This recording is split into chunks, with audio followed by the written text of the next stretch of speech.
Baik, kita akan lanjut pada bagian yang kedua, ya, pembahasan kita dalam mata kuliah digital dan multimedia, yaitu terkait dengan multimedia interaktif, ya.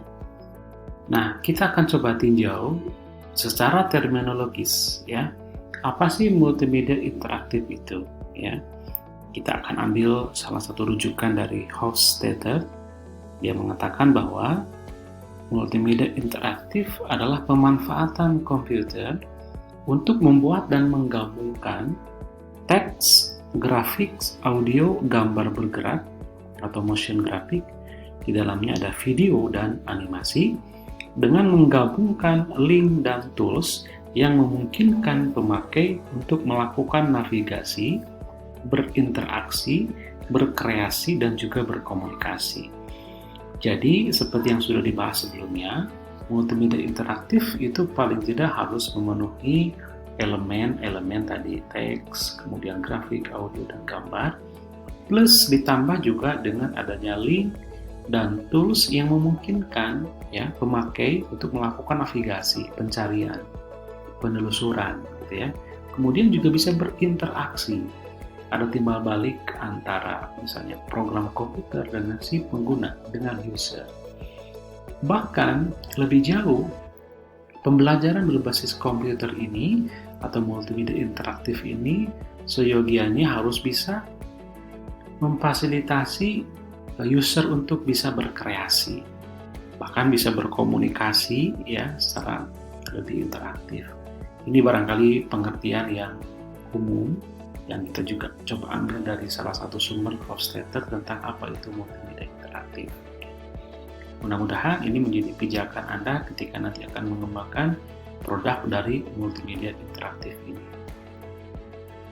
Nah, kalau kita lihat secara teori, ya, sedikit saja barangkali kita meninjau secara teorinya, tentu setiap program yang kita kembangkan dalam bentuk media apapun itu juga punya muaranya terkait dengan learning teori.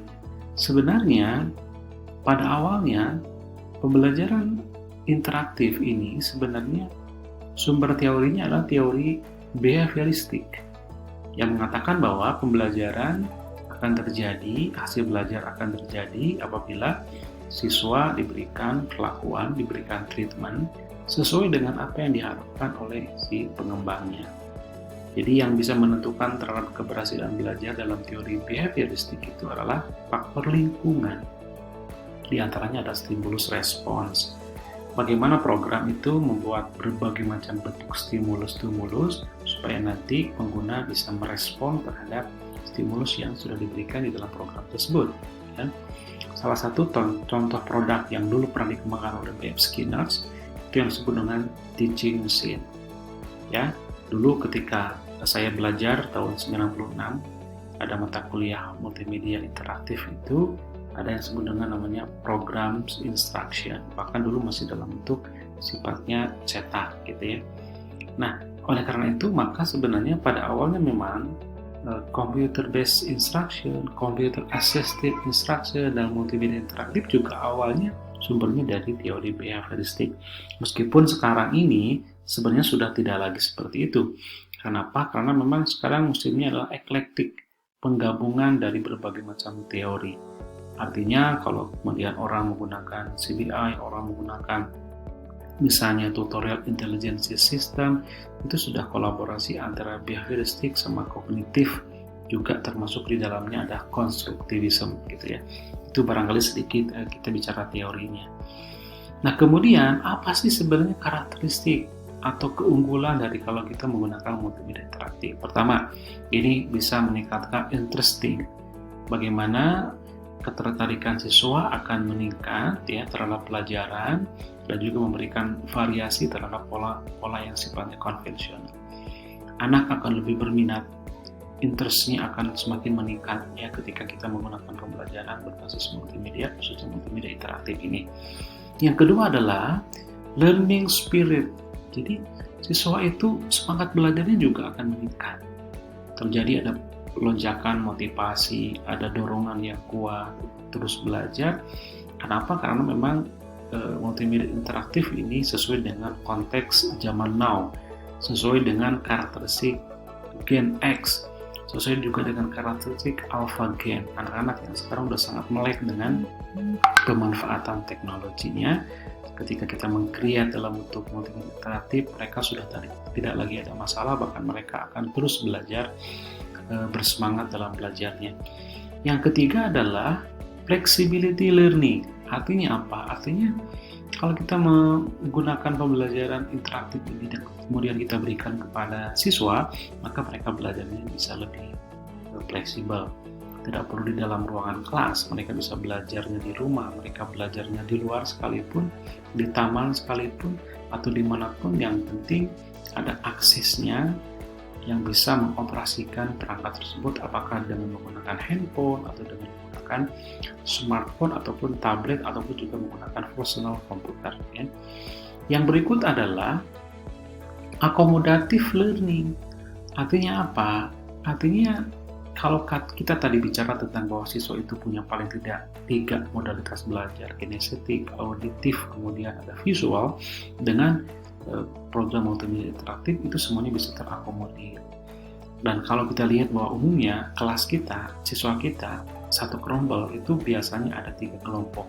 Ada yang disebut dengan slow learners, ada average, ada juga yang atau middle, ada juga yang higher atau fast learners. Nah, semuanya bisa terakomodir. Kalau ada anak yang fast learner, maka dia bisa cepat dalam belajar dan bisa lanjut pada paket-paket belajar yang lainnya. Apabila ada anak yang misalnya kategori slow learners, maka mereka bisa terus mengulang lagi sampai benar-benar dia bisa memahami secara utuh. Maka inilah sebenarnya konsep yang disebut dengan mastery learning. Artinya bahwa multimedia interaktif sangat support terhadap program atau teori tentang mastery learning atau belajar tuntas. Yang berikutnya adalah program multimedia interaktif ini ya tentu saja bersifat interaktif. Ada timbal balik antara program dengan si pengguna. Ya, memang di sini kita harus melibatkan logika, algoritma dalam proses pembuatannya. Oleh karena itu, maka membuat multimedia interaktif tidak hanya dengan software yang biasa, katakanlah word processing, katakanlah spreadsheet, katakanlah misalnya multimedia grafik design, nggak bisa hanya sekedar itu, tapi kita harus menggunakan software yang disebut dengan software yang sifatnya programming. Di dalamnya ada sedikit coding. Tapi sekarang memang sudah banyak aplikasi yang tidak perlu sangat complicated, yang susah sekali dalam mengoperasikannya. Sekarang banyak sekali aplikasi yang sudah sangat mudah untuk cara mengoperasikannya. Dan yang juga sangat penting adalah program ini sangat fun, membuat anak-anak menjadi nyaman, belajarnya juga menjadi menyenangkan. Nah, kemudian yang berikut bahwa ternyata hasil dari riset, kajian, penelitian dari berbagai macam kalangan, apakah dia di S1, S2, bahkan S3, bahkan di jurusan di Departemen Kurikulum Teknologi Pendidikan, khususnya di program studi teknologi pendidikan, para mahasiswa juga banyak yang melakukan riset terkait dengan bagaimana efektivitas ya pemanfaatan multimedia interaktif ini. Ternyata hasilnya luar biasa, umumnya mereka signifikan. Artinya multimedia interaktif memberikan signifikansi terhadap pemerolehan hasil belajar. Apakah dalam aspek kognitif mungkin level 1, level 2, level 3, bahkan sampai level 6. Oleh karena itu, ini sudah tidak diragukan lagi bahwa pembelajaran berbasis multimedia, khususnya multimedia interaktif, bisa meningkatkan atau bisa mencapai tujuan indikator pembelajaran yang kita harapkan. Baik, dalam konteks bagaimana kita mengembangkan multimedia interaktif, nanti Anda harus memilih, Anda bisa menggunakan berbagai macam tipikal, berbagai macam katakanlah model di dalam multimedia interaktif ini. Secara umum ada 4. Pertama, itu yang disebut dengan namanya drill and practice. Kedua, yang disebut dengan tutorial. Yang ketiga, yang disebut dengan simulation. Yang keempat, bersifat namanya games. Ini nanti akan kita pelajari lebih detail ya. Akan tetapi memang dari keempat ini ada yang sifatnya combination, bisa menggabungkan dari 4 ini. Di dalamnya ada drillnya, ada exercisingnya, ada tutorialnya, juga ada sajian konten dalam bentuk simulasinya, dan juga ada gamesnya.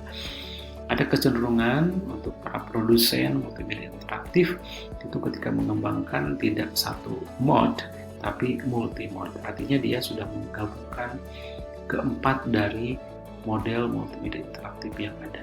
Meskipun memang para mahasiswa kita juga banyak yang lebih tertarik untuk tutorial karena di dalamnya ada materi dan juga ada quiz atau evaluasinya. Kemudian bagaimana sih prosedur untuk mengembangkan multimedia interaktif ini? Baik, secara umum prosedurnya adalah pertama, ini kita mengidentifikasi programnya. Tentukan judulnya, kira-kira tujuannya apa, pokok materinya seperti apa, sasarannya buat siapa, dan durasi waktu. Meskipun memang kalau multimedia interaktif tidak terlampau kita butuh durasi waktu, beda dengan video. Jelas durasinya berapa menit, atau mungkin berapa jam. Tapi kalau ini hanya bersifat kira-kira waktu yang dimaksud adalah waktu dalam konteks pembelajarannya. Yang kedua adalah kita menentukan atau membuat namanya flowchart. Jadi alur. Kita mulai dari start misalnya, kemudian berikutnya harus belajarnya kemana dulu, berikutnya kemana sampai finish ya. Kita harus buatkan dalam satu lembar tentang flowchart ini yang menunjukkan alur, roadmap, tahapan-tahapan ketika anak belajar dengan menggunakan sistem multimedia interaktif ini. Setelah kita membuat flowchart, berikutnya kita membuat namanya storyboard. Ini detailnya dari flowchart. Jadi kalau kita di flowchart itu ada menu awalnya opening, maka opening itu berisi apa? Apakah ada animasi tentang logo, misalnya UPI, ada nama, misalnya program studi teknologi pendidikan, kemudian di dalamnya ada sedikit animasi, maka detailnya harus kita buat di dalam storyboard ini. Ya, setelah storyboard ini selesai, maka ini memang agak lebih banyak jumlah halaman, karena memang harus sangat detail menggambarkan apa yang akan kita tampilkan di dalam multimedia interaktif ini. Berikutnya adalah mengumpulkan bahan. Jadi softwarenya umumnya adalah software itu bersifat deterministik. Dia hanya menerima bahan-bahan yang akan kemudian dirangkai, disusun. Oleh karena itu kita harus siapkan dulu bahannya, apakah grafis, gambar, animasi, video. Kalau perlu juga kita rekaman dulu untuk voice overnya ya. Setelah itu baru kita lakukan namanya programming. Itu menggabungkan seluruh bahan grafis, animasi, video tadi. Kita coding, kita susun sedemikian rupa sampai kemudian produknya final. Setelah final itu baru kita finishing ya. Dan kalau sudah finishing, kita uji coba dulu apakah keterbacaan visualnya, audionya, teknikalnya, takut misalnya ada yang error atau yang ada yang bug, ada sistem yang tidak bisa berjalan. Nah, kalau semuanya udah bagus, kita revisi, baru kita bisa launch, kita bisa gunakan untuk pembelajaran kita. Baik, kalau kita bicara teknologi dalam pembuatan multimedia interaktif ini, ada beberapa sih ya. Pertama dulu, zaman dulu adalah pemrograman berbasis teks. Ini huruf-huruf angka-angka yang kita mainkan. Berikutnya ada teknologi pemrograman berbasis graphic user interface. Dan yang sekarang terbaru adalah menggunakan gabungan antara animasi 3D juga dengan virtual reality. Dan sekarang menggunakan teknologi namanya HTML5 yang sudah multi-platform dan juga multi-devices. Nanti kita akan belajar itu salah satu software diantaranya ada Hipani ataupun Adobe Animate. Nah, dalam modus penyajiannya nanti ke depan, kalau program sudah jadi, ada dua caranya. Apakah nanti menggunakan dengan standalone, artinya berdiri sendiri tanpa harus menggunakan internet. Yang kedua adalah harus berbasis internet. Ini adalah pilihan. Bagaimana nanti kita mengemas ini menjadi sebuah sajian yang juga sangat menarik. Dan kalau kita simpulkan bahwa pembelajaran interaktif, multimedia interaktif ini masuk dalam kategori pembelajaran yang biasanya bermedia. Artinya siswa secara mandiri bisa belajar untuk modus yang keempat ini, bagaimana guru berperan sebagai perancang, kemudian dibuat dalam bentuk multimedia interaktif, dan siswa bisa belajarnya secara interaktif di rumah masing-masing, di tempat yang berbeda secara mandiri. Baik, barangkali itu ya untuk pertemuan kali ini. Terima kasih banyak atas atensinya. Dan tugas Anda, sekarang Anda harus siapkan ide gagasannya untuk menyiapkan sebuah konten multimedia interaktif ini. Sekian, Assalamualaikum warahmatullahi wabarakatuh.